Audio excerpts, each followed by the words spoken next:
ठाकरेंच्या शिवसेनेचे आमदार कैलास पाटील आणि वरुण सरदेसाई यांनी ओमराजे निंबाळकरांची मध्यरात्री भेट घेतली। तिघांमध्ये तब्बल 1 तास चर्चा झाली। तर ओमराजे पक्षात राहावे यासाठी मनधरणीचे प्रयत्न सुरूच राहणार अशी प्रतिक्रिया कैलास पाटील यांनी दिली।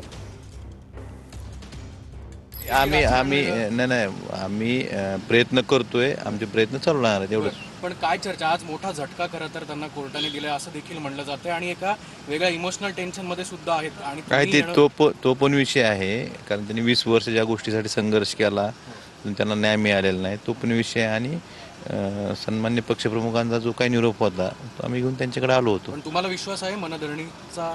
आम्हाला तर विश्वास आहे। मैत्री निभावतील असं वाटतंय का?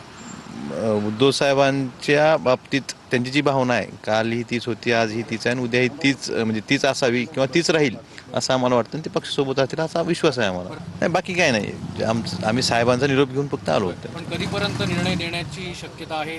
नाही, सांगतो म्हणले ते, आता उद्या एका दिवस द्या म्हणले ते, मग काय होतं। उद्धव साहेबांची काही त्यांची बोलणी होणार आहे असं काही आहे? नाही, उद्या 1 दिवस द्या म्हणून सांगितले त्यांनी, त्यातलं ठरवू आपण काय। पवनराजे हत्या प्रकरणाच्या निकालानंतर ओमराजेंच्या कुटुंबियांची विचारपूस करायला पक्षाच्या वतीने भेट घेतली अशी प्रतिक्रिया ठाकरेंचे आमदार वरुण सरदेसाई यांनी माध्यमांना दिली। ओमराजेंसोबत विविध विषयांवर चर्चा झाली असंही ते म्हणाले।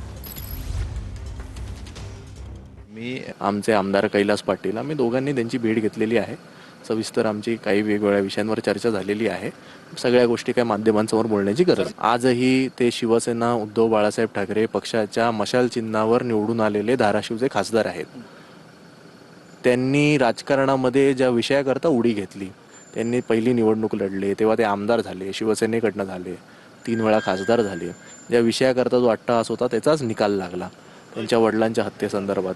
आणि तो निकाल लागल्यानंतर त्यांचा संपूर्ण परिवार त्यांना जो धक्का लागलेला, या सगळ्या संदर्भात चर्चा करायला मी आणि आमदार कैलास पाटील इकडे आलेलो।